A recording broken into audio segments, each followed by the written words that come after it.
മനസ്സിൽ എന്തൊക്കെ വിഷമങ്ങളുണ്ടെങ്കിലും കല്ലമ്മയുടെ ഈ കൽപ്പടകൾ കയറുമ്പോൾ മനസ്സിന് ശരീരത്തിനൊക്കെ ഒരു സന്തോഷമാണ്. ഇവനോടൊന്നും പറഞ്ഞിട്ട് കാര്യമില്ല, വിശ്വാസമില്ലാത്തവനോ. ചേണ എന്റെ വിശ്വാസം ചോദ്യം ചെയ്യാതെ ഇവനെ അമ്പലമൊക്കെ ഒന്ന് കാണിക്കേ. ഇവനോട് ആദ്യമായിട്ട് തന്നെയല്ലേ ഈ കല്ലമ്പലത്തെ കുറിച്ച് ഒരുപാട് കേട്ടിട്ടുണ്ടെങ്കിലും ഇപ്പൊ ഒന്ന് വരാൻ പറ്റും. നീ പറഞ്ഞ ശരിയാട്ടോ, ഇവിടെ ഒന്ന് പ്രാർത്ഥിച്ചപ്പോ മനസ്സിന് സന്തോഷവും സമാധാനവും ഒക്കെ ഉണ്ട് കേട്ടോ. അല്ല, ഇവിടുത്തെ പ്രധാന വഴിപാടുകൾ എന്തൊക്കെയാണെന്ന് പറഞ്ഞു. എടാ, ഈ കല്ലമ്പലത്തിലെ പ്രധാന വഴിപാടുകളിൽ ഒന്നാണ് ചൂല് സമർപ്പണം.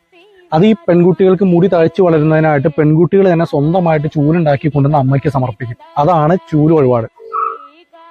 ഇതാണ് അടുത്ത വിശ്വാസം. 3 അതിൽ കൂടുതൽ കല്ലുകൾ ഇങ്ങനെ അടക്കി മുകളിലേക്ക് വെച്ച് കഴിഞ്ഞിട്ട് ദേവീനെ പോയി പ്രാർത്ഥിച്ചു കഴിഞ്ഞാൽ ഏത് നടക്കാത്ത പെരപണി നടന്നിരിക്കും.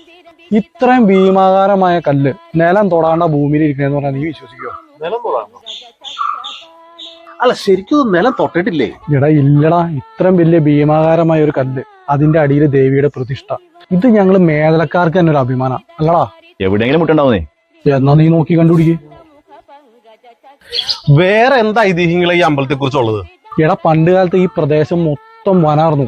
പഴയ കാലത്ത് ഒരു നായാട്ട് സംഘം വന്നപ്പോൾ ഒരു സുന്ദരിയായ സ്ത്രീ ഇരുന്ന് അമ്മാനാടിക്കൊണ്ടിരിക്കുന്നു. ആ സുന്ദരിയായ സ്ത്രീ നായാട്ട് സംഘത്തെ കണ്ടപ്പോ കല്ലെടുത്ത് മാനത്തേക്ക് എറിഞ്ഞിട്ട് അപ്രത്യക്ഷമായി. ആ വന്ന് ചാടിയ കല്ലാണ് ഈ കല്ല്. ഈ കല്ലിന്റെ താഴെ ദേവി കൂടിയിരിക്കണം. അതാണ് ഐതിഹ്യം. എടാ, നീ വഴിപാട് ഇട്ടിട്ട് വരാ.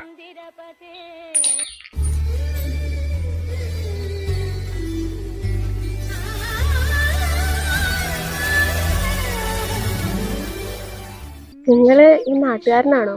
അതെ, ഇവിടെ അടുത്ത് തന്നെ വീട്. ഉത്സവമായിന്ന് കേൾക്കണല്ലോ, എന്നാണെന്ന് അറിയോ? ഡിസംബർ 4 കൊടിയേറും. പിന്നെ 8 ദിവസത്തെ ഉത്സവാ. ഈ വർഷം കെങ്കേമാണോ? ഈ പ്രാവശ്യത്തെ ഉത്സവം ഞങ്ങൾ അടിപൊളിയാക്കും. ഒരുപാട് ആൾക്കാരൊക്കെ വരും. ഇതേ ഒരുക്കങ്ങളൊക്കെ തുടങ്ങി കഴിഞ്ഞു. കഴിഞ്ഞ കൊല്ലത്തെ ഉത്സവം താ കഴിഞ്ഞ പോലെ ഉണ്ട്. ഉത്സവം എനിക്ക് ഇഷ്ടാ, എല്ലാരെയും കാണാലോ. എന്റെ മക്കൾ എന്നെ കാണാൻ വരുമ്പോ ഞാൻ അവരുടെ അടുത്തേക്ക് പോകണ്ടേ? നീ അവിടെ എന്തിരിക്കുവാ? ഇവിടെ വന്നടാ. അല്ല, ഞാനിവിടെ ഒരു പെണ്ണുണ്ടായിരുന്നു. എവിടെ? നീ വന്നേ, 1 മണി സമയമില്ല. നീ വഴിപാട്ട് തരണോ?